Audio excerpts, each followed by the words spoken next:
오늘 말씀의 제목은 이스라엘아 들으라 라는 그런 제목입니다.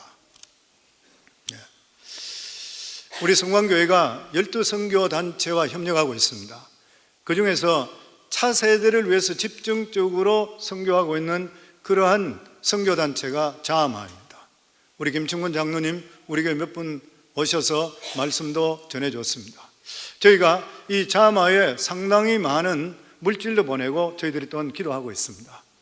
지난번에 제가 텍사스에 가서 거기 자아마 캠퍼스에 들렸을 때에 김충훈 장로님과 그 모든 스태프들이 저희 교회에 다시 한 번 더 감사를 드렸습니다. 그것이 뭐냐면은 자기들이 지금까지 이 10여 년 동안 전체 미국과 한국에 있는 그러한 교회와 개인들과 이러한 분들이 자기들 위해서 기도해주고 가장 많은 선교 헌금으로 2세들 위해 투자한 교회가 놀랍게도 우리 교회가 그렇게 교세가 크지 않은데 성광교회라고 그래요. 그 제가 얼마를 했습니까? 했더니만은 27만 불이 들어갔습니다. 우리가 2세대 그 자기들이 저희들한테 감사하게 너무 감사하다고 그리고 성도들에게 감사하다는 이유가 프리치를 받아서 2세대를 위해서 투자가 돼야 되는데 너무나 힘들고 어렵고 경영을 못하겠다 생각할 때마다 우리 교회를 통해 도움을 받았다는 거예요. 너무 감사했습니다. 그러면서 그 장로님이 그런 이야기를 했어요. 우리들이 2세들이 대학을 졸업하고 그리고 나서 다시 한인교회로 돌아오는 퍼센테이지는 5%밖에 안 된다 그래요. 다시 이야기하면 우리 교회에서 자라나는 청소년들이 100명이 졸업해서 대학교를 들어갔는데 대학을 졸업하고 나서 한인교회로 우리 교회뿐만 아니라 한인교회로 다시 돌아오는 것이 100명 중에 5명밖에 안 된다는 거예요. 그러면 95명은 미국 교회 가느냐? 아니래요. 대부분의 아이들이 대학을 졸업하고 나서 교회를 안 다닌대요. 그리고 미국 교회에 다니는 그러한 자녀들도 유명무실하게 다닌대요.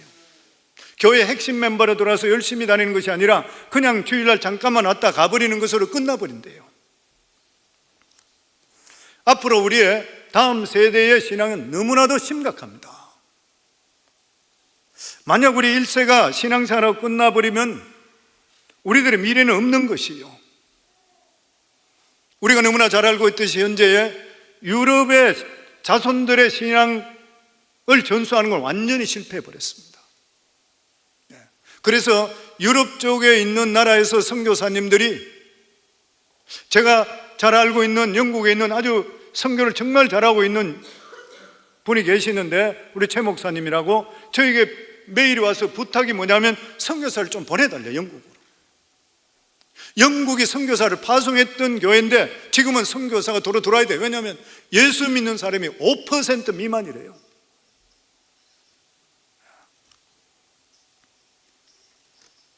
이제는 유럽 교회들이 선교사를 파송이 아니라 선교를 오히려 선교사를 받아야 될 지경이 되는 거예요.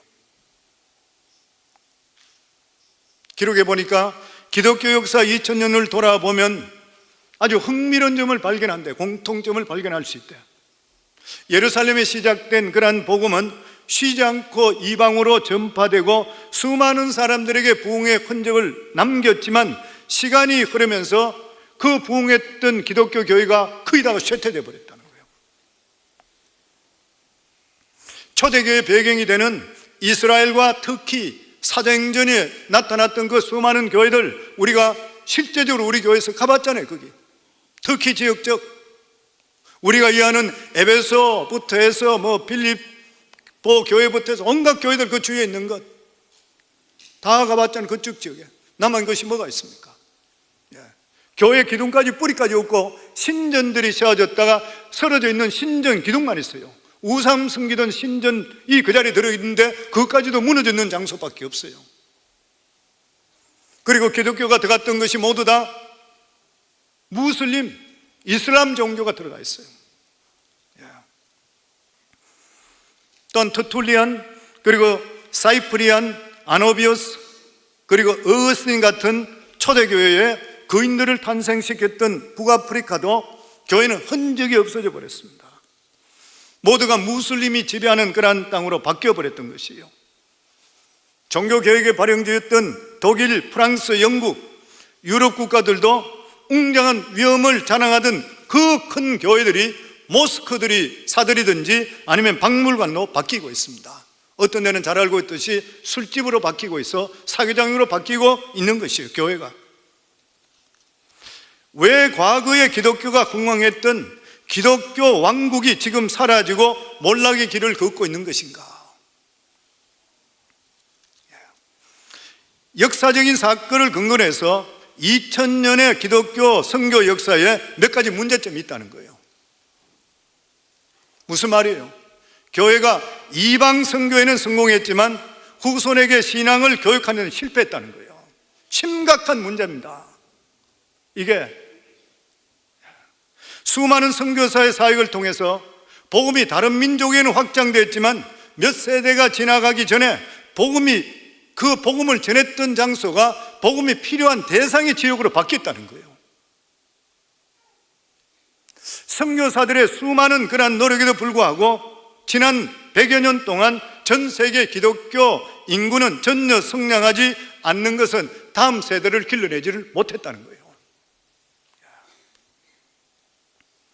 시편 127편 3절에 보면 보라 자식은 여호와의 기업이요 태 열매는 그의 상급이로다. 자녀는 하나님께서 우리에게 주신 관리하고 잘 키워서 수확을 남길 수 있는 기업이래. 영어 성경에는 기업을 헤리테이지라고 그랬어요. 유산이라고. 유산. 자식은 우리가 이 세상에 떠나면서 남기는 유산이래요. 유산. 마치 예수님께 성천하신 때에 이 세상에 남긴 것이 교회임과 마찬가지로 우리가 이 세상에 떠나게 될 때에 자녀들을 믿음의 유산 남길 밖에 없다는 거예요. 이 하나님의 은혜가 자손대로 임하게 될 때에 진정한 가문의 축복이 되는 것이에요. 오늘날 교회는 어떠냐는 것입니까? 오늘 미국은 어떻습니까? 유럽은 말할 필요도 없고 초토화되어 버린 것이고 미국은 어떻고 대한민국은 어때요? 주일학교가 없어지는 나라가 되어버려요. 얼마나 심각한 일인지 모르는 것이요. 저는 이 말씀을 준비하면서 뭐를 느끼냐면 우리 교회 슬로건이 무엇입니까? 밖으로는 해외 선교, 안으로는 자녀 선교. 저는 이 말씀이 들어오면서 느끼는 게 그때는 우리가 이래야 되겠다는 마음을 제가 가지면서 이걸 슬로건으로 걸었는데 돌아보고 보니까 하나님께 주셨구나. 우리 교회가 밖으로 해외 선교 아무리 많이 하더라도 우리 성도님들 가정이 자녀들이 믿음으로 서지 못하고 초토화되어 버리면 뭐가 남아요? 장사를 하더라도 남한테 퍼주면 퍼주고 자기 집은 가난하게 찌들고 못 사는 건 똑같아지는 거예요. 지금 기독교가 그 입장이 다 돌아 있는 거예요. 그러니까 우리 교회가 비전센터를 짓는 것부터 해서 우리 교회 슬로건부터 만들어준 게 누구시냐면 하나님이시라 보니까 저는 그것을 느끼는 뭐냐면은 진짜 하나님께서 우리 교회 기뻐하시겠구나. 왜냐하면 우리 교회 슬로건이 그렇잖아요. 지난번에 한 목사님은 우리 교회에서 우리는 동력자입니다. 그 책을 보고 나서 교회에서 멜랜드에 계시는 목사님은 아예 그 설교에 자기 교회에서 설교했는 것을 해서 저한테 우리 장로님 저한테 보내주셨던 거 우리 누가 보내줬어요. 주일날 예배 때 설교하면서 이분이 우리 교회 이름까지 그대로 다 하면서 이 교회에서 2세들 다음 세대를 위해서 그리고 우리 이 2세들이 미국과 세계를 이끌어가는 믿음의 위대한 영적 지도자, 정치적인 지도자, 경제적인 지도자, 문화적인 지도자가 되게 하시고 대법관이 나오게 하시고 노벨상을 수상하는 인재들이 나오게 하셔서 자기는 너무 도전받았다는 거예요.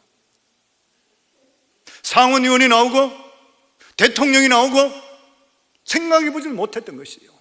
그런데 우리 교회는 20년 전부터 부르짖고 있어요. 지금까지 부르짖고 있는 거예요.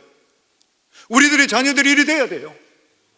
그리고 저는 앞으로 이렇게 될 것이라 믿어요. 왜냐하면 그 증거로 제가 오늘 유대인들에 대해 이야기를 좀 하겠습니다. 이 루이스 부시가 책을 적었는데 뭐를 적었냐면은 Raising up new generation from the 414 window to transform the world. 무슨 말이냐면 4살부터 14살까지 개인적으로 변화를 경험해서 세상을 변화시킬 수 있는 주인공으로 준비시켜야 된다. 우리가 보통 템포리 윈도우는 많이 듣습니다. 왜냐하면 위도 10도, 위도 40도, 10도에 40도 사이가 미전도 종족이에요. 대부분이 중동부터 인도부터 불교국가, 힌두교 이렇게 들어있어요. 그래서 템포리, 성교 그러면 템포리 윈도우라 그래요. 그런데 이분이 414 윈도우라, 4살에서 14살 사이의 나이, 성교 차원으로 구성해야 된대. 성교 차원이에요. 4살에서 14살 사이에 미국의 예수 믿는 사람들이 자기가 그 나이에 예수를 믿었다 하는 사람이 몇 퍼센트냐면 85%래요. 그래서 기독교 연구가인 조지 바나는 당신의 자녀를 영적 챔피언으로 변화시키라 해서 보면 3년간 그 연구에서 평생 동안 지속되는 행동과 신념은 보통 아동기와 청소년 초기에 발달한다고 인정됐대요. 잠언 22장 6절에 보면 마땅히 행할 길을 아이에게 가르치라. 그리하면 늙어도 그것을 떠나지 아니하리라. 성도님, 이거 아멘 해야 되는 거 아니에요? 어릴 때부터 마땅히 행할 길을 아이에게 가르치라. 그러면 늙어도 그것을 떠나지 아니하리라. 기독교인의 85%가 예수 믿은 나이가 4살에서 14살이래요. 도덕적으로 영적 기초는 대부분 9살 때까지 기초된답니다. 그때 형성된다요. 13살이 될 때에 영적 정체성이 확립된대. 아이들 우습게 생각하시면 안 돼요. 어리다고 아이들이. 그렇기 때문에 4살에서 14살까지 아이들에게 우리의 모든 노력과 최우선을 두는 것은 당연한 일인 것이에요. 그래서 저는 더더욱이나 느끼는 것이, 우리 교회는 바깥으로 해외 선교를 많이 했습니다. 그런데 이번에 하나님께서 뜻밖의 비전센터를 지으면서 다음 세대를 준비하는 거예요. 우리가 다음 세대 준비하는 건 뭐예요? 이번에 제가 건축팀들하고 처음부터 부탁을 했는 게, 이 비전센터가 우리에게 가능하다고 카운티에서 허락이 날 때에 아예 디자인하고 모든 거 할 때에 학교가 할 수 있게 적합하게 돈이 덜 들더라도 만들라 그랬습니다. 오늘날 공교육은 무너지고 있어요. 옛날에 우리 자녀들이 중학교, 고등학교 다닐 때만 하더라도 호모든지 레스비안이든지 동성애하는 이런 아이들 보면은 따로 있었고 옆으로 지나갈 때 헐끔헐끔 보고 지나갔대 그냥. 근데 지금은 학교에 어떻게 되냐면 동성애하고 이러한 애들이 모든 애들을 볼 때에 자연스럽게 같이 어울리고 같이 스며들어 버린대요. 아이들에게 어떻게 되는 거예요? 정체성을 잃어버립니다. 우리 교회에서도 그런 상담하는 분도 있지만은 자기 자녀들이 아들인 자기가 남자인지 여자인지 모른대요. 근데 성경이 뭐라 그래요? 성도님, 이 모든 것들은 우리 세상을 누가 창조하셨어요? 하나님께서 창조하시고 우리 인간을 만드신 걸 믿으신가요? 이거 하나만 딱 믿으시면 돼. 그러면 다른 문제는 결론이 나버려. 왜냐하면 성경 말씀에 하나님께서 남자와 여자를 창조하시니라. 딱 결론이 이미 나와 있는 것이에요. 사람이 남성답니 호모니 레스비안이니 하나님께서 우리 이렇게 만들지, 말이 안 되는 이야기요. 성경에 나와 있기 때문에 자녀들이 확실한 말씀만 바로 가지고 믿음만이 바로 되게 되면 정체성을 혼돈할 이유가 하나도 없습니다. 모든 것들이 성경으로 돌아가면 돼요. 신앙교육만큼 더 중요한 일이 이 세상에 없는 것이에요. 우리 교회는 믿음의 가문에 대해서 굉장히 강조합니다. 너무너무 중요하기 때문에 그래요. 점점 실패하고 있잖아요. 교회 와서 실제적으로 신앙생활을 오래 했는 분들도 자녀들이 믿음 안에 못 들어서 고민하는 분들이 얼마나 많이 있어요. 그래서 어떤 분은 저한테 그렇게 이야기해요. 목사님을 10년 전만 만났더라면, 우리 교회를 만났더라면 내 자녀 저렇게 안 키우는데요. 예수 믿고 그냥 교회만 왔다 갔다 하고 있으면 내 자녀는 하나님께 책임져 줄 줄 알았대요. 지금까지 기독교 유럽 사람이고 미국 사람이고 누구든지 간에 우리 자녀 충분히 책임질 줄 믿습니다 했는데 애들이 그리 됐는가요? 아니에요. 왜 그래요? 하나님께서 아담과 하와를 창조하실 때 성년으로 창조했습니다. 아이를 만들지 않았어요. 그러고 나서 아담과 하와를 통해 태어나는 자녀들은 부모인 아담과 하와가 케어하도록 했어요. 믿음으로 키우라고.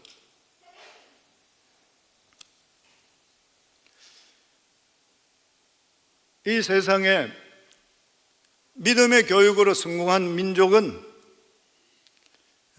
믿음으로 성공한 민족은 유대인밖에 없습니다. 그런데 이단적으로 성공한 민족도 있습니다. 누구냐면 이슬람 교도들입니다. 유대인들도 아이들을 태어날 때부터 하나님 말씀을 외우기 시작하고, 어릴 때부터 아예 모세 오경을 잘잘 외우도록 아이들 만들어요. 근데 저는 이번에 이슬람 종교에 대해서 안에 들어가서 찾아보고 연구하다가 깜짝 놀랐습니다. 지난 100년 동안 이슬람 종교가 전체에서 가장 많이 급성장했습니다. 급성장했는 이유가 뭐냐면은 이슬람은 자기들이 종교로 생각하지 않고 생활이라고 생각하기 때문에 그렇대요. 그래서 생활에 벗어나면 죽이는 거예요. 기독교는 믿고 싶으면 믿고 믿기 싫으면 믿지 마라 그래요. 근데 그들은 그게 아닙니다. 그리고 어린아이 때부터 그 코란을 잘잘 외우게 만드는데, 코란이 전체 몇 구절이냐면 6600구절이랍니다.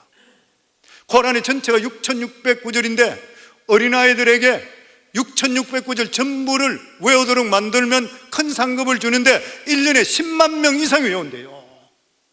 10만 명 이상이 외운대요. 나는 우리들의 자녀들이 여기서 한 장, 두 장씩 어린아이들 외우는 거 보고 대단해냈는데 이게 상대가 안 되는 거예요. 그리고 그렇게 성경을 유대인이든 이슬람 교도들, 무슬림이 잘잘 외우고 있으니까 믿음에 떠나지 않는 거예요. 제가 생각할 때 앞으로 내가 목회를 이렇게 해야 되겠구나 느끼는 게 뭐냐면, 성도들에게 성경을 잘잘 외우도록 해야 되겠구나. 큐티나 그냥 이걸로 끝나는 것이 아니고 말씀을 외워야 되겠구나. 상품도 주고 격려를 좀 해야 되겠구나, 그렇게 생각했어요. 그런데 이슬람 교도들은 자기들이 잘못 믿고 있는 것이고 이단이고 살아가는 삶이 그릇밖에 안 되고 그 사람은 멸망할 사람이잖아요. 그런데 유대인들은, 이 사람들은 성경대로 믿었기 때문에 신앙적으로 잘 되고 세상적으로 잘 됐습니다. 성경에 남아있는 말씀대로 나가도 복을 받고 들어도 복을 받는 말씀이 이루어졌습니다. 잘 알고 있는 말씀이지만 유대인들이 세계적으로 어떤 영향을 끼치고 미국에 영향을 끼치는 거 다시 한번 말씀드릴게요. 1901년 노벨상이 시작한 이래로 유대인 수상자가 전체의 22%, 5명 중에 1명 이상입니다. 그 중에 경제학 분야는 42%가 유대인, 의학 부분이 28%, 물리학 부분이 26%, 숨어있는 유대인까지 포함해서 나라가 딴 나라 적을 두고 있는 사람이 이 노벨상 받은 사람까지 포함한다면 33%가 넘는다 그래요. 세 사람 중에 1명은 유대인이라 합니다. 유대인이 전체 몇 만이에요? 1400만, 난 1500만인 줄 알았더니 1400만이래요. 전 세계 인구 비례 0.2% 미만이래요. 노벨상 수상자가 22% 이상이래요. 인구 대비해서 100배 이상 일당백이에요. 미국의 2020년 기준, 2024년 기준은 제가 찾지를 못했습니다. 2020년 기준으로 볼 때에 미국에 사는 유대인이 760만 명, 미국 전체 인구의 2.4%밖에 안 돼요. 근데 하버드를 비롯한 아이비리그 대학원생의 30%가 유대인, 유대인 교수는 40%, 아이비리그의 교수들 중에. 그리고 아이비리그마다 유대인들이 무더기를 얻던 데는 어떤 학교는 40%씩 차지하고 있대요. 연방 대법관 9명 중에서 2명이 유대인. FRB 의장, 전 세계 경제를 움직이는 제롬 파웰 같은 이러한 의장이 있는 FRB의 절반 이상의 의장들이 유대인. 상원의원 중에 10명이 유대인, 하원의원 중에 30명이 유대인.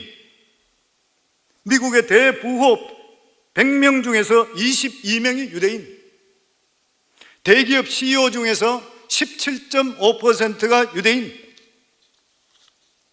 언론기관의 AP, UPI, AFP의 로이터 통신, 그리고 또한 뉴욕타임즈, 그리고 워싱턴 포스트, 월스트리트 저널 경영진과 주요 필진의 35%가 유대인, 미국 전체를 움직이는 거예요. 특별히 IT는 유대인이 이끌고 유대인이 없이는 IT가 세상에 존재하지 않는데요. 구글의 레리 페이지, 페이스북의 마크 주크버그, 오라클의 레리 앨리슨, 마이크로소프트의 스티브 발머, 델 컴퓨터의 마이클 델, 인텔의 창업주 앤드루 그로버, 역시 헝가리 태생의 유대인입니다. 전화기마다 들어가서 로열티를 주고 있는 퀄컴의 창업자 어윈 제이콥스도 MIT 교수 출신의 유대인입니다. 정권시장 정보를 실시간 볼 수 있는 단말기 하나로 억만장자가 되는 브룸버그 역시 마찬가지로 유대인입니다. 영화 산업도 마찬가지입니다. 영화 산업이 상상력과 창의력의 결정체래요. 아인슈타인은 상상력이 지식보다 더 중요하다 그랬대요.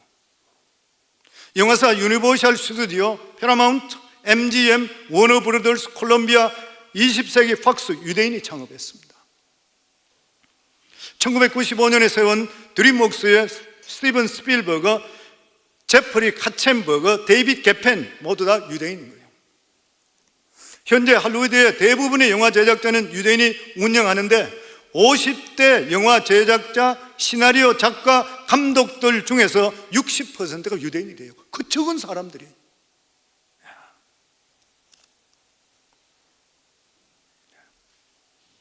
유명 로펌의 이 법무법인의 변호사가 50%가 유대인이래요. 백화점 중에 블루밍데일, 커스코, 우리 지금 많이 사용하는 커스코, 스타벅스, 베스킨 라빈 창업이 유대인들이에요. 석유 7대 메이저 중에 6대 메이저가 유대인이에요. 엑슨 모빌, 스탠다드, 걸프, 로열 터치, 텍사코 유대인들이에요. 어마어마하잖아요. 은행, 체이스 맨하탄, JP 몰건, 뱅크 오브 아메리카 유대인들이에요. 전 세계 5대 식량 메이저, 식량을 스플라이하는 식량 메이저 어마어마하잖아요. 전 세계. 그 중에서 3개가 유대인이래요.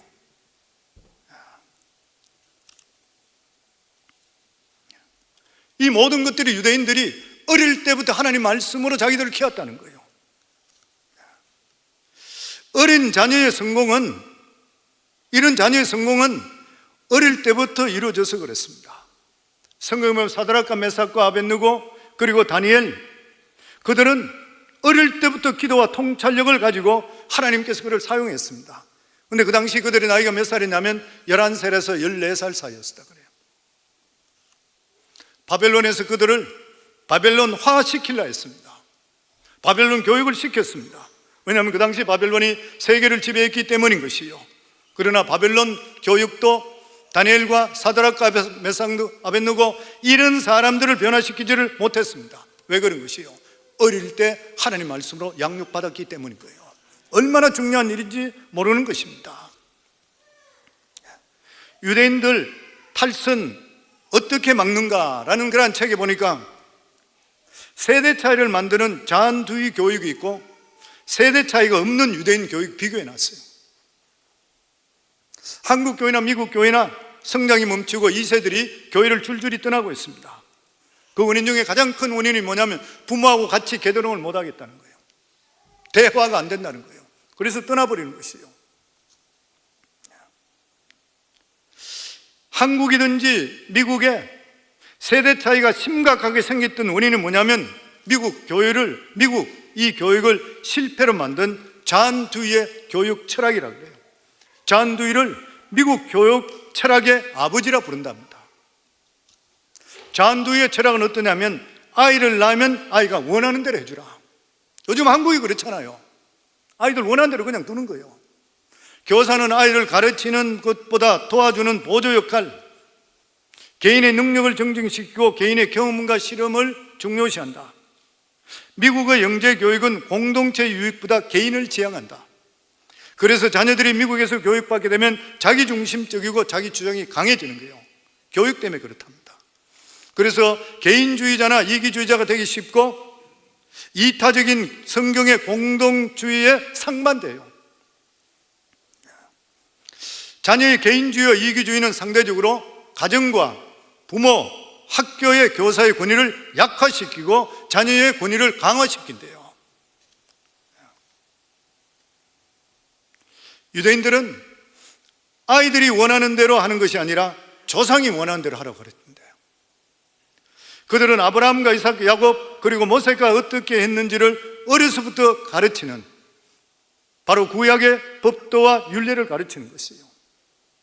그들은 항상 기준이 성경에 있기 때문에 세대 차이가 없대요. 유대인 자녀들은 성경 말씀대로 조부모나 부모의 권위를 하나님처럼 여기고 부모에게 순종하는데, 이 원리는 뭐냐면 제5계명이 나와 있다는 거예요.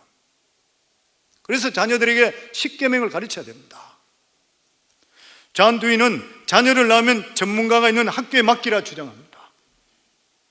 그래서 이 교육을 받는 사람은 자녀들을 학교나 학원이나 교회에다 데려주는 것으로 자기 일을 다 했다 생각하는 거예요. 유대인은 다릅니다. 자녀들을 가정에서 가르치고 교육의 장이 학교가 아니라 가정이라는 거예요. 아브라함과 이삭과 야곱은 모두 다 홈스쿨의 원조라는 거예요. 그래서 유대인들의 조상의 교육 철학에 따라서 홈스쿨을 교육의 기본으로 집에서 배우도록 만드는 거예요. 유대인들은 가정에서 자녀들에게 조상 대대로 내려오는 토라, 모세 오경이죠. 토라와 역사와 전통을 전수하고 아브라함과 이삭과 야곱의 3대 이건처럼 유대인은 3대 신앙을 전수를 강조하고 있습니다. 우리 이사야서 59장 21절 저희들 같이 읽겠습니다.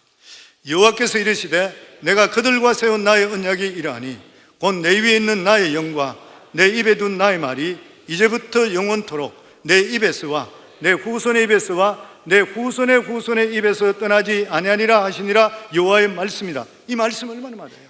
보세요. 여호와께서 이르시되 내가 그들과 세운 나의 언약이 이러하니 곧 내 입에 있는 나의 영과 내 입에 둔 나의 말이 이제부터 영원토록 내 입에서와 내 후손의 입에서와 내 후손의 후손의 입에 떠나지 아니하리라. 요엘서 1장 3절입니다. 같이 읽겠습니다. 너희는 이 일을 너희 자녀에게 말하고 너희 자녀는 자기 자녀에게 말하고 그 자녀는 후세에게 말할 것입니다. 저희 집 이야기에서 죄송합니다만은 저는 우리 자녀들이 그 이야기합니다. 자녀들이 모였을 때마다, 우리 아들은 지금 텍사스 멀리 있고 이렇지만 같이 모일 때마다 제가 항상 이야기가, 나의 유언은 딴 거 하나도 없다. 나는 너희들 지금부터 이야기한다 그래요. 나는 우리 부부는 너희들 믿음을 책임졌다. 너희들은 너희 자녀 믿음 책임져라. 그리고 너희들도 너희 자녀에게 유언을 남길 때 자녀들은 너희들 자녀가 책임지게 하라고 그랬어요. 자손 대대로 책임지라 그랬어요. 성경 말씀 그대로예요. 너희는 이 일을 너희 자녀에게 말하고 너희 자녀는 자기 자녀에게 말하고 그 자녀는 후세에게 말할 것이니라. 후세에 말할 것이다. 아마 오늘 이 말씀 들으면서 자녀들이 믿음 가운데 있지 못한 부모들은 듣기가 싫을 수도 있고 아니면 거북스러울 수 있을 것입니다. 하나님의 말씀은 부담이 돼야 돼요. 즐거운 말만 듣는 게 절대 아닌 것이에요. 하나님 말씀이 올바르면, 이 말씀이 바르다면은 내가 그렇게 하려고 노력하셔야 되잖아요. 혹여나 아직까지 믿음 안에 안 들어온 자녀들이 있다 그러면 성도님께서 기도하셔야 돼요. 결사적으로 기도해야 돼. 자녀들이 올바른 믿음에 안 들었는데도 불구하고 되겠지 그러면 유럽과 같이 되고 나중에 한국 같이 되고 미국 같이 돼버리는 거예요. 결사적으로 기도해야 되잖아요. 남이 어떻게 그 자녀들 위해 기도해 줄 수 있어요? 자기 부모가 해야 되는 일이지. 내 자식이 지옥에 떨어진다고 하면 가슴에 트는 일이잖아요. 저는 20년 동안 회계사로 있으면서 클라이언트 중에서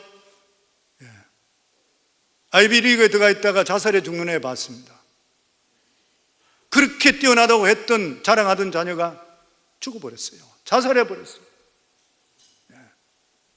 하나님을 알게 옳게 가르쳐줬다면 어려운 일이나 힘든 일이나 번민하고 우울증이 온다 하더라도 하나님께 바라봄을 통해 뛰어넘을 수 있을 것인데, 그냥 좋은 대학만 들어가라고 이야기했다가 나중에 자기가 인생의 문제가 뭐 하버드 다닌다고 해서 인생에 문제 안 생길 것 같아요. 인생의 최고 좋은 직장 가지도 문제 안 생길 것 같아요. 어떻게 뛰어넘을 수 있어요? 믿음을 가져야 되잖아요. 그래서 이번에 내가 우리 목장 교재 질문에 그런 걸 적어놨어요. 자녀가 예수 안 믿는데 하버드 대학 들어갈 때 기뻐하는 기쁨과 그 아들이 예수 안 믿다 예수 믿고 기뻐할 때 어느 것이 더 기쁩니까? 해놨어요. 어느 것이 더 기뻐요? 성도는 그 신앙이 주소입니다. 내 자녀가 아무리 좋은 학교 다닌다 하더라도 예수 안 믿으면 지옥 자식이잖아요. 그 자녀들 위해 기도해 줄 수 있어야 되잖아요. 성도님 자녀들 믿음 안에 못 들었다면 성도님 결사적으로 새벽 제단 샀고 집에서 기도하고 자녀들을 울면서 기도하세요. 자녀들이 반드시 듣게 되어 있습니다. 반드시 듣게 되어 있죠. 그런 일이 있었다 그러죠. 캘리포니아에서 부모님들은 그로서리 하면서 1세들 다 그렇잖아요. 힘들게 일을 하고 있는데 부모는 그로서리 하면서 가게에서 하고 있으니까 자식을 돌보지 못하는 거예요.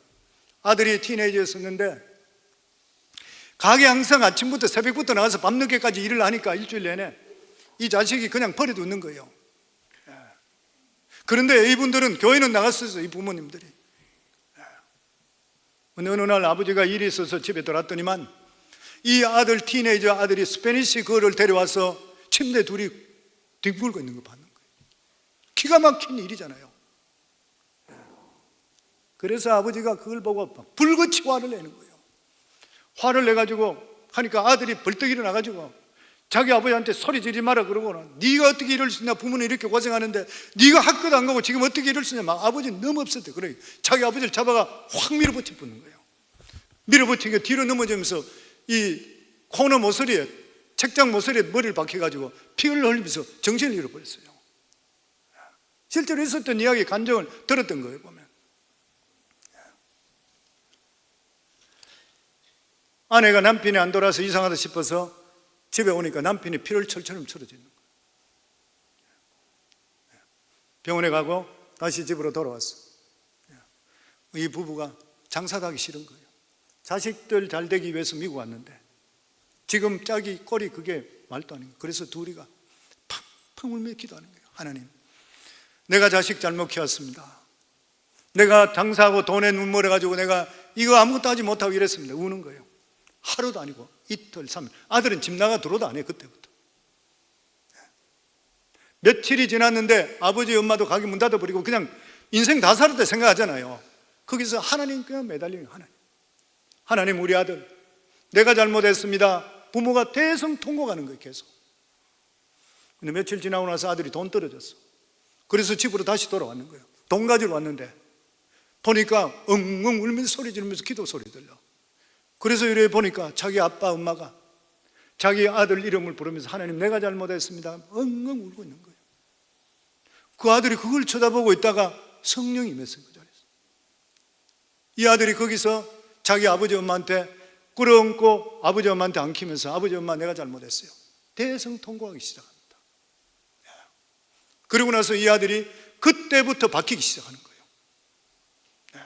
바뀌기 시작해서 나중에는 이 아이가 웨스트 포인트 육군 사관학교 들어갔습니다. 간증 나왔어요. 그게 나중에는. 그렇기 때문에 성도님들 자녀들이 아직까지 믿음에 안 돌았다 그러면은 실망할 것이 아니라 하나님께 부르짖고 기도하기를 주의 이름으로 축원합니다. 그 자녀 지옥 자식 만들면 안 되잖아요.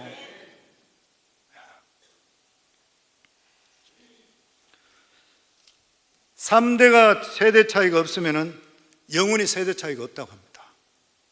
유대인은 3대에 걸쳐 세대 차이를 없애는 교육 방법을 개발해서 자녀 탈선과 가정 해체를 막았대요. 그게 뭐냐면은 안식일에 모든 세상 일을 멈추고 3대 조부모 그리고 부모 자녀가 함께 잘 차려진 안식일 식탁을 함께 모여서 떡을 떼면서 예배드린대요.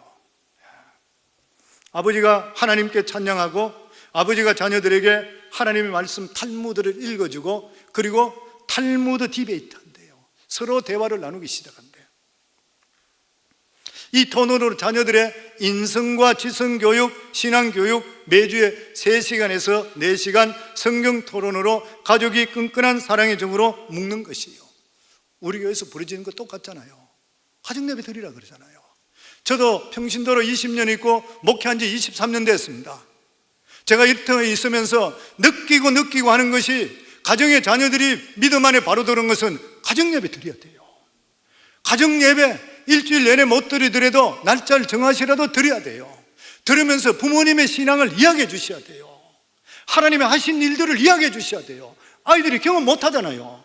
하나님이 어떻게 하셨다. 헌금을 하실 때도 마찬가지입니다. 건축업무 할 때도 하나님께 우리 주신 은혜 감사해서 건축업 이렇게 드린다, 기도하고 우리 같이 기도하자, 11조 이렇게 드린다, 감사헌금 이렇게 드린다, 아이들한테 계속 교육시켜야 돼요. 봐야 되잖아요. 믿음의 전수잖아요. 부모님끼리 모르고 그냥 이래 하는 것이 아니라 하나하나 다 보여줄 수가 있어야 돼요.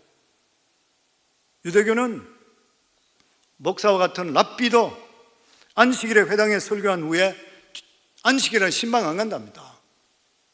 3대가 모여서 똑같이 가족들과 절기를 지킨대요.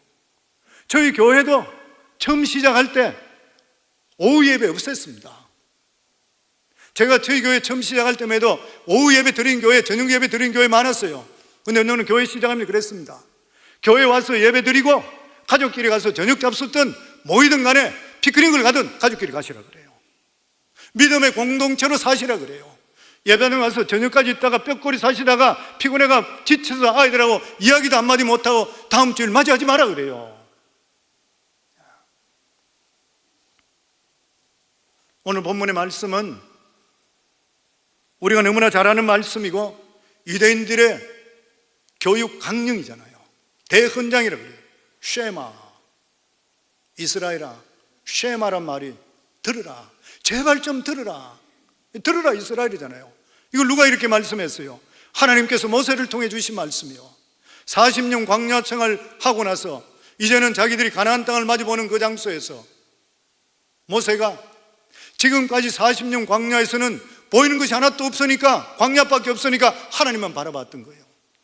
근데 이제는 적과 꿀이 흐르는 가나안 땅에 들어가게 되면 휘황찬란한 네온사인부터 해서 잘 먹고 잘 사는 모습이 수도 없이 보이는 것이에요.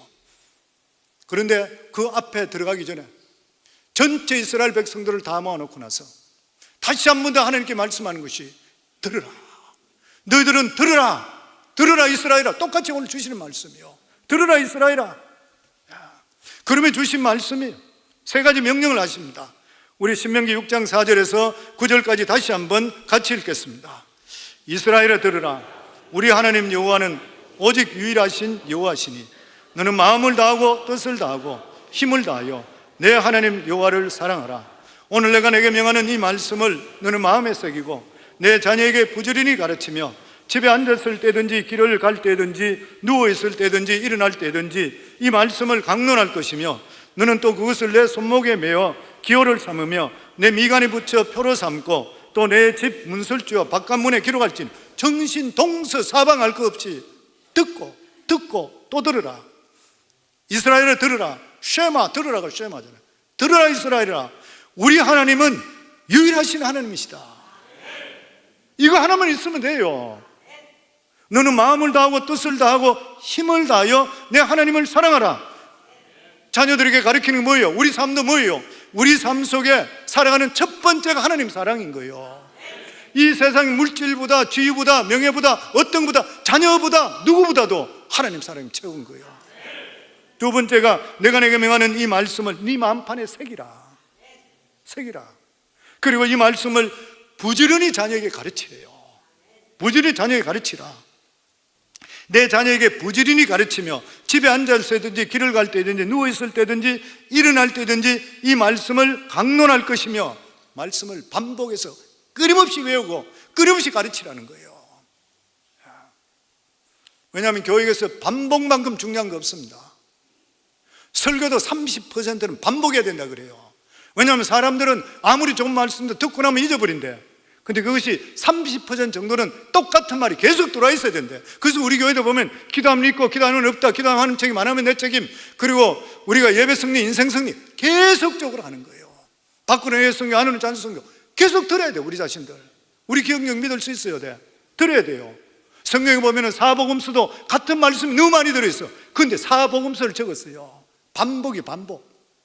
좋은 말씀 우리가 기억해야 되고 계속 들어야 되는 거예요. 무엇을 부지런히 가르쳐야 돼요? 인간이 무엇 때문에 사는지 가르쳐야 되는 거예요. 올바른 가치관을 심어줘야 돼요, 자녀들에게.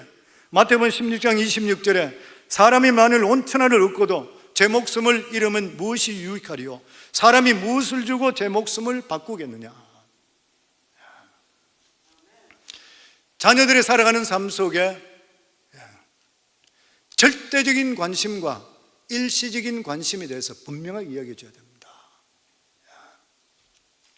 성경의 이 말씀을 누가복음 16장에 예수님께서 거지 나사로와 부자에 대해서 비유했습니다. 부자는 일시적인 관심에만 관심이 있었습니다. 이 세상에 태어나다가 살다면 죽으면 그뿐이다. 즐기자, 쾌락하자, 좋은 집 사자, 좋은 차 타자, 쾌락한 일에 모든 관심을 다 줬던 일시적인 관심이에요. 그런데 문간에 있는 거지 나사로는 온몸이 헌대가 앓고 있는데도 불구하고, 부자의 상에 떨어지는 음식을 먹고 있는데도 불구하고 그는 영원한 삶에 대해서 절대적인 것에 관심을 가졌습니다. 예수님의 비유에서 두 사람이 죽었는데 없어지지 않았다는 거예요. 결론이 거기입니다. 부자나 나사로나 죽고 없어지지 않았다는 거예요. 성도, 우리가 죽고 끝이면 예수 믿을 필요 없습니다. 다음 세상이 없으면 믿을 필요 하나도 없어요. 아무거나 믿어도 상관없어요, 그냥. 그런데 성경 뭐라 그래요? 육체는 한 줌의 흙으로 만들었기 때문에 흙으로 돌아가는 것이고 우리 영혼은 불멸이라 그랬습니다. 영원한 것이요. 우리 영혼은 영생이냐 영벌이냐 둘 중에 하나 선택하는 거예요. 그렇기 때문에 자녀들을 키울 때에 무슨 일을 하든지 절대적인 관심사, 하나님께서 우리에게 뭘 원하는가, 이 관심사를 끊임없이 가르쳐야 되는 것이요. 자녀들이 세상의 두각을, 공부나 딴 거로 두각을 크게 나타내지 못한다 하더라도 하나님 방법대로 살면 그 사람은 복된 삶이고 행복한 삶이고 성공하는 삶입니다. 성도님들, 그렇잖아요. 세상의 부자들이고 잘된 사람들이 다 행복한가요? 예수 모르면 죽으면 그는 지옥 가는 거 두말할 필요가 없는 일이고, 마누라를 며칠씩 갈아붙이고 돈으로 해결하고, 이게 행복해요? 진짜로? 진짜 평안이 있을 수 있어요. 폴 게이트 같은 사람, 서기제벌 같은 이런 사람은 재산이 그렇게도 많은 사람, 아내를 5명이나 결혼했던 사람, 그래 수많은 사람들이 추종했던 사람, 신문기자가 그에게 60세가 넘었을 때 인터뷰하면서 당신의 삶이 얼마나 행복합니까? 하니까 소리를 꽉 지르더라고 그러잖아요. 행복은 무슨 행복? 자기 인생에 한 달도 행복해진 적이 없다 그래요. 근데 여기 오신 성도님은 행복이 아니에요. 우리가 폴 게이트나 이런 사람 비교할 바가 아니에요. 우리 속에 누가 계세요? 성령이 계시잖아요. 어려움이 있으면 하나님께 기도하면 하나님께 역사해 주시고 뛰어넘을 수 있는 느낌이 되고 합력의 손을 이렇게 믿기 때문에 감사할 수 있고, 성도님들, 이 이상 배짱 피난 삶이 어디 있어요? 아멘. 자녀들을 그래서 말씀으로 양육해야 됩니다. 하나님 말씀이 우리 속에 들어오면 영혼이 소생해요. 소생. 저 이 말씀 참 좋아하는, 우리 성도님 좋아하는 말씀이라 생각합니다. 시편 19편 7절에서 8절 말씀 저희들 가르쳐 있겠습니다. 여호와의 율법은 완전하여 영혼을 소생케 하고 여호와의 정근은 확실하여 우준한 자로 지혜롭게 하며 여호와의 교훈은 정직한 마음을 기뻐하고 여호와의 계명은 순결하여 눈을 밝게 하는도다. 기가 막힌 말씀이잖아요. 아멘. 진짜 여호와의 율법은 완전해서 영혼을 소생시킨대. 하나님 말씀이 들어가면 소생돼요. 성도는 지금의 우울했던 마음, 문제했던 마음이 하나님 말씀, 위로의 말씀이 들어가면 눈이 번쩍 뜨이는 것이에요, 우리 삶에. 아멘.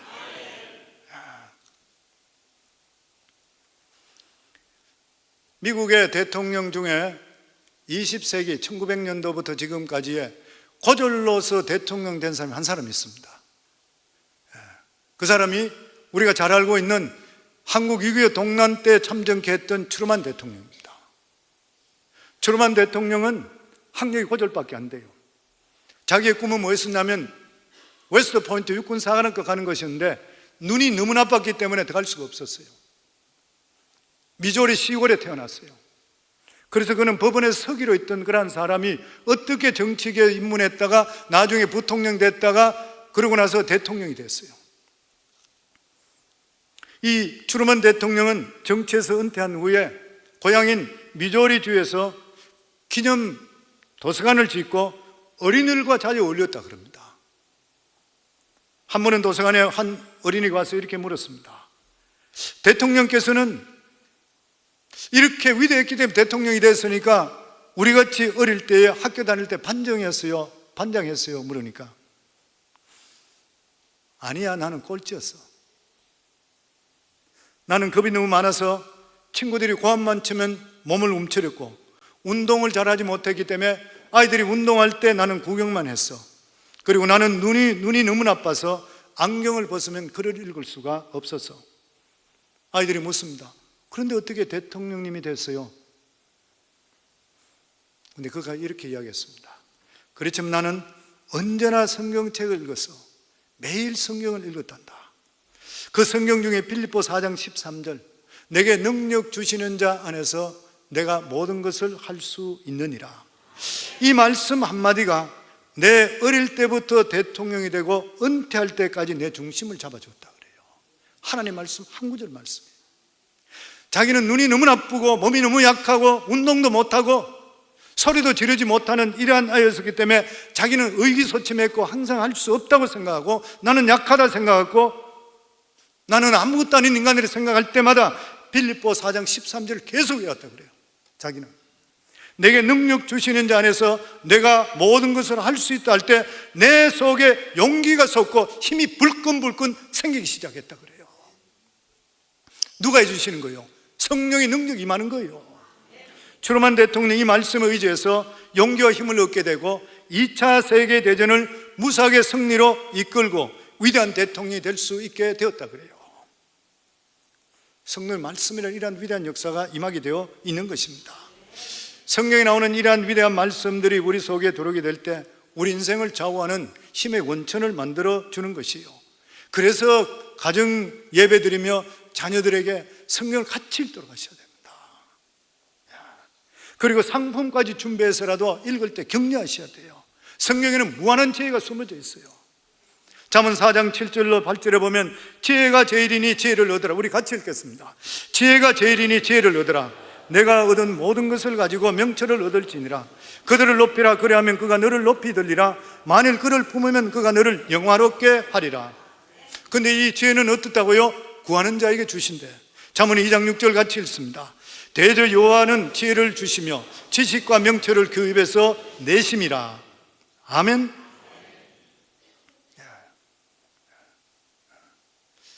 진짜 아이들이 이 성경을 하루 읽지 않았다 그러면 영의 양식 안 먹었으니까 육의 양식 금식하라 그래야 돼요. 그런 마음 가지셔야 되는 것이요. 말씀이 우리를 살리게 되어 있는 것이요. 자녀 교육에 신앙 교육보다 더 중요한 것은 없는 것입니다. 아무리 다른 교육에 성공했다 하더라도 신앙 교육에 실패하게 된다면 결코 그 자녀가 성공한 자녀가 될 수가 없는 것이요. 잡지에 가끔 보게 되면은 하버드나 예일, 프린스턴 같은 명문대학에 입학시킨 부모들이 자녀 교육에 성공한 것이라 그러면서 인터뷰한 소개에 나오는 경우들이 생깁니다. 물론 자녀들이 그런 대학에 입학하는 거 대단한 일이고 귀한 일입니다. 그러나 명문대학에 입학했다고 하더라도 성공한다 하더라도 그 자녀가 바른 교육을, 신앙교육을 받지 못하고 바른 신앙 고백을 할 수 없는 자라면 절대로 성공한 자녀라 할 수가 없을 것이요. 저는 우리 성광교회 성도님 자녀들이 명문대학에도 들어가기를 바라고, 근데 그 전에 올바른 신앙 고백하는 자녀들이 될 수 있기를 주의 이름으로 축원합니다. 제자반에서 자녀들에게 무엇을 유언하겠습니까? 이렇게 질문할 때 모두 다가 예수 잘 믿으라 그렇게 유언하겠다 그래요. 당연한 이야기겠지요. 이게 정답이잖아요. 근데 제자 훈련 받은 분에게 묻는데 지금 그렇게 하고 있습니까? 자기 유언이라고 이야기했는데 우리들의 자녀들이, 자기들의 자녀들이 정말 믿음 안에 들어 있습니까? 대학교 들어갈 게 나는 몰라요? 그 말이 안 되는 이야기입니다. 자기 자신이 어떻게 되고 있어요? 이 세상에 가장 중요한 것은 예수를 믿는 거예요. 그러면 자녀를 교육시키는데 신앙교육만큼 중요한 교육은 없어요. 성도님, 역사적으로 증명했고, 저는 진짜 예수를 만나고 나니까 이거보다, 예수 믿는 것보다 더 귀한 것은 없어요. 찬송가 나의 사랑하는 책, 좀 이따 찬송 부르게 199장 있는 이 가사를 작사한 윌리엄스의 어머니는 훌륭한 믿음의 어머니였습니다. 그녀는 자녀의 무릎에 앉히고 성경을 읽어주던 그런 분입니다. 성경을 읽어주다가 자녀에게 간정도 하고, 간정하다 감동되면 우시는 그런 분이었어요. 이 작사자는 자라면서 어머니 무릎에서 어머니 간정 듣고 이러한 이야기를 들으면서 어머니 우시는 모습을 봤던 거예요. 평생 잊을 수가 없는 감동이었습니다. 나이가 들면 들수록 어머니를 잊을 수가 없었어요. 그래서 자기도 어머니와 같이 성경 읽으며 그 말씀대로, 성경대로 살겠다고 굳은 결심을 하면서 이 작사를 하게 되는 거예요. 신앙은 신앙으로만 가르칠 수 있습니다. 반드시 기억하세요. 부모님이 올바른 신앙하면 그 신앙을 자녀에게 보여주면 바로 가르쳐요. 부모는 엉망이면서 내 자녀 신앙 천만에 안 돼요. 안 돼요. 나는 믿음으로 믿음에 이른다는 이 말씀 좋아합니다. 로마서 1장 17절에는 말씀입니다. 믿음은 믿음으로 이른과 마찬가지로 우리 자녀들의 믿음은 부모의 믿음이 가장 잘 시키는 교육이요. 물론 부모가 믿음이 없어서 다른 통로로 하나님께 특별히 택하는 경우들이 있지만 가장 귀한 믿음의 통로는 부모님의 믿음을 의심하지 마셔야 돼요.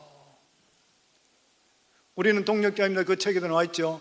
우리 평신도 신앙생활 할 때에 저는 교회가 목사님이 3번씩이나 바뀌고 성도들끼리 싸우고 이런 것들을 너무나 많이 봤습니다. 그런데도 불구하고 저희들 자녀들에게는 한 번도 목사님이나 교회 나쁜 거 이야기한 적이 없었습니다. 왜냐하면 아이들에게 상처가 될까 봐. 아이들에게 교회에 있었던 일, 안 좋은 일 이야기하고 나면 한국 교회를 다시는 안 돌아옵니다. 목회자 좋지 않은 이야기 들었는데 그 아이들이 와서 목회자 얼굴 바라보고 설교 아무리 하더라도 오래 들리겠어요? 안 들려요. 교회에 있는 사람끼리 서로 욕하면서, 그러면서 와서 교회 예배 드리고 돌아가면 자녀들이 아이들 바로 보겠어요? 절대 바로 못 보는 거예요. 그리고 자녀들에게 가장 기본인 주일 성수와 11조 가르쳐야 됩니다. 구원이 대표성이듯이 신앙생활의 가장 대표성의 원리는 주일 성수와 11조입니다. 주일 성수는 영혼을 지키는 파수꾼이잖아요. 주일 성수도 못하면 믿음이 있다는 거짓말이잖아요. 말이 안 되는 이야기잖아요. 아무리 성경을 잘 외워보면 뭐예요? 하나님 가장 기뻐하는 예배 옳게 못 드리면서 안 되는 이야기잖아요. 11조는 무엇입니까? 탐욕의 노예가 되지 않는 것이고 내 모든 삶의 주인은 하나님이라고 고백하는 거잖아요. 자녀들에게 올바른 믿음의 삶을 보여줄 때에 부모님들이 먼저 그의 나라와 그의 일을 구하는 삶을 보여줄 수가 있어야 됩니다. 아이들하고 있으면 항상 장사가 안 되네, 직장이 이러네, 힘드네, 무엇을 먹을까, 무엇을 입을까, 무엇을 마실까 항상 걱정하고 다니는, 근심 걱정하고 이야기만 돈 버는 이야기, 부귀, 영화 추구하는 사람들, 자녀들 믿음의 혼란에 빠져버려요. 가난해도 올바른 삶 사는 것, 하나님 은혜 속에 사는 것, 안 되더라도 신앙에 흔들리지 않는 모습 보여주는 것, 하나님이 살아계시고 내가 구원받았다 그러면 내 살아가는 모든 삶에 주님께 책임져 준다는 걸 믿고 범사에 감사적으로 감사해 보세요. 아이들이 그 신앙 그대로 받는 것. 그리고 내 인생에 문제 할 것, 나중 할 것 분명히 구별할 수 있는 모습들, 그래야지 자녀들이 이 세상에 살 동안에 혼돈에 빠지지를 않게 돼요. 잠언 23장 17절부터 19절까지 같이 읽겠습니다. 내 마음으로 죄인의 형통을 부러워하지 말고 항상 여호와를 경외하라. 정령이 내 장래가 있겠고 내 소망이 끊어지지 아니하리라. 내 아들아, 너는 듣고 지혜를 얻어 내 마음을 바른 길로 인도할지니라. 여호와를 경외하는 삶은 현세와 내세에 장래가 있는 줄을 믿습니다. 아멘. 자녀들에게 무엇이 가장 중요한지 어린아이에게 분명히 가르쳐 줘야 되는 것이죠. 부모가 돈 버는 날이면 교회에 빠져버리고, 그러면 자녀들에게 교회 생활 잘하라고 하는 것 맞지 않는 말이죠. 믿음 생활에 일관성이 있으셔야 됩니다. 다른 말로 하면 기준이 있어야 돼요. 내가 찬양대 보고 자주 이야기하죠. 일관성 있게 제자리 지키라고. 뭐 좀 안 좋다, 목 아프다고 뒤로 빠지고, 뭐 일 있다고 이리 빠지고 저리 빠지고, 일관성이 없어요. 하나님이 복을 주시려 해도 유보하는 거예요. 진짜 성도님 복 받으시려 그러면은 항상 기준 있게 제자리 지키셔야 돼요. 무엇이든지 적은 일이든 큰 일이든 제자리 지킬 수 있어야 돼요. 하나님을 우리 수준으로 생각하시면 안 돼요. 보면은 자녀들에게 일관성 있는 신앙 보여야 됩니다. 부모님이 어떤 일이 있어도 제자리 지키고 일관성 있게 하면은 자녀들에게 네가 그러면 되냐 이야기할 수 있잖아요. 부모가 제자리 안 지키는데 아들 보고 이야기할 수 있는 거 못해요. 할 수 없는 일이잖아요. 부모가 여차하면 뭐 일이 있으면 주일날 빠져버리고, 여차하는 것 때문에 뭐 이것도 빠지고 저것도 빠지면서 애들 보고 너는 왜 빠지니 뭐 이야기 못 하잖아요. 일관성 있게 신앙생활을 해야 돼요. 부모가 일관성 없으면 자녀들에게 신앙의 신뢰를 못 받는 것이에요. 그리고 자녀들에게 끊임없이 사랑과 관심을 가져야 되지만 사랑으로만 키우는 것이 아니라 말씀으로 징계해야 됩니다. 어린 자녀라고 다 선한 것 아니잖아요. 아이들 하고 싶은 대로 다 따라하는 것이 아닌 것이잖아요. 자녀를 때려서도 안 되고 음악에 다스려도 안 된다, 성선설이 자리 잡고 있는 것이에요. 사람은 근본적으로 악하게 태어났습니다. 창세기 6장 5절에 보면 여호와께 사람의 죄악에 세상에 가득함과 그의 마음으로 생각하는 모든 계획이 항상 악할 뿐이라. 그래서 자식을 징계해야 돼요. 잠언 13장 24절 우리 같이 읽도록 하겠습니다. 매를 아끼는 자는 그의 자식을 미워함이라. 자식을 사랑하는 자는 근실히 징계하느니라. 자녀를 성공적으로 교육하려면 자녀를 사랑하는 마음만 가지서는 절대로 부족하다는 거예요. 그래서 목회자 자녀라고 다 믿어만 했어요. 저는 목회하니까 안 그렇습니다. 우리 교회도 목회자 자녀들 우리 교회 와 있는 경우 있는데 구원받지 못한 애들도 있어요. 성경에도 그래 보면 엘리 제사장과 그 아들 홈리와 비느하스 보세요. 두 아들은 불량한 사람이었습니다. 불경건한 짓을 하나님 전에서 했던 거예요. 그럼에도 불구하고 엘리 제사장은 두 아들을 나무라지 않고 거마지를 않았던 것이요. 하나님은 하나님의 사람을 엘리 제사장 보내서 이렇게 책망합니다. 너는 어찌해서 너의 두 아들을 나보다 더 중히 여기느냐? 나는 나를 존중히 여기는 자를 존중히 여기고 나를 멸시하는 자를 경멸히 여기느니라. 엘리 제사장은 두 아들이 우상이 되었습니다. 그 결과 어떻게 됐습니까? 이스라엘과 블레셋 전쟁이 벌어졌을 때 홈리와 비느하스는 하나님 법궤를 가지고 나가 살았지만 능력이 그곳에 임하지 않았기 때문에 거기서 그냥 그대로 죽어버렸고, 엘리 제사장은 뒤로 넘어져서 목뼈가 부러져 죽어버렸습니다. 비참하게 되어버렸습니다. 자식을 잘못 키우니까 복이 아니라 화가 됐던 것이요. 잠언 29장 17절에 보면 내 자식을 징계하라. 그리하면 그가 너를 평안하게 하겠고 또 내 마음에 기쁨을 주리라. 확실한 지시, 인스트럭션을 줄 수 있어야 돼요.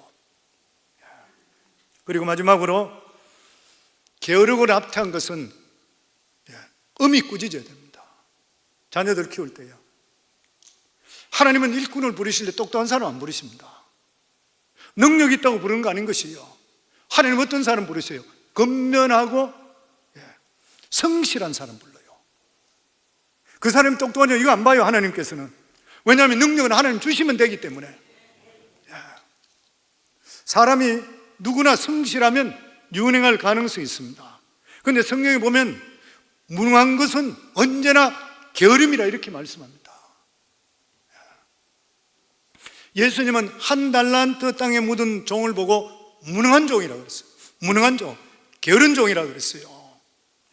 고린도서 4장 7절에 보면 맡은 자에게 구할 것은 충성이라고 그랬어요. 사도 바울이 하나님께 쓰임받을 수 있던 그런 일은 뭐냐면은 하나님께서 그에게 택한 것은 그가 세상적으로 유능함이나 탁월함 때문에 아니에요. 사도 바울을 택했던 그런 이유가 뭐냐면 근면성과 성실함입니다.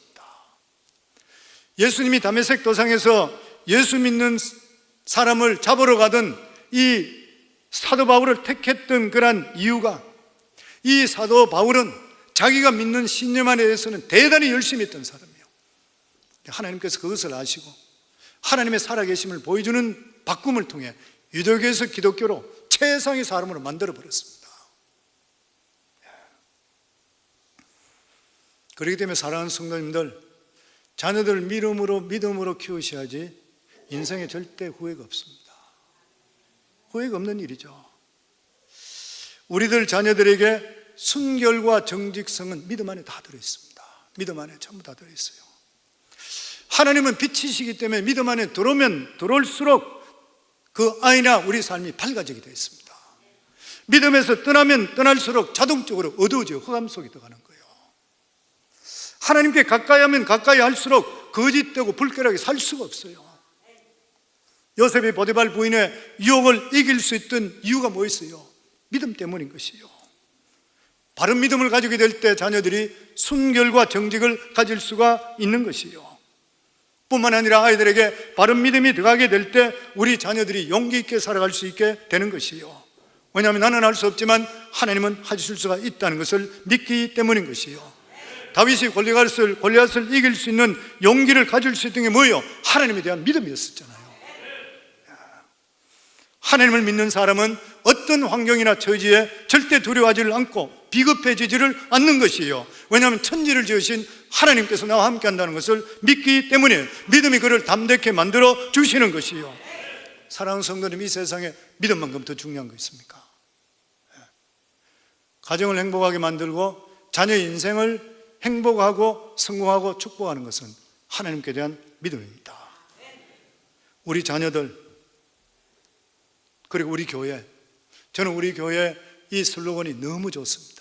저는 이 말씀을 준비하면서도 이것이 사람이 있는 것이 아니라 하나님이 하셨구나 더 확신할 수 있는 것이, 우리 교회가 선교만 하고 나서, 제가 알고 있는 캐나다에 있는 피플스 처치라고 알고 있는데 그 교회도 선교를 엄청 했지만 자녀 선교에 대해 전혀 손을 안 쓰다가 몇십 년이 지나고 나서 없어져 버렸다 그래요. 도태돼 버리는 거예요. 우리 교회도 지금까지 선교 많이 했습니다. 그런데 선교만 부르짖고 나서 진짜 중요한 인사이드에 들어있는 우리 자녀들에 대한 선교를 하지 않게 된다면 우리 교회가 얼마나 갈 수 있겠습니까?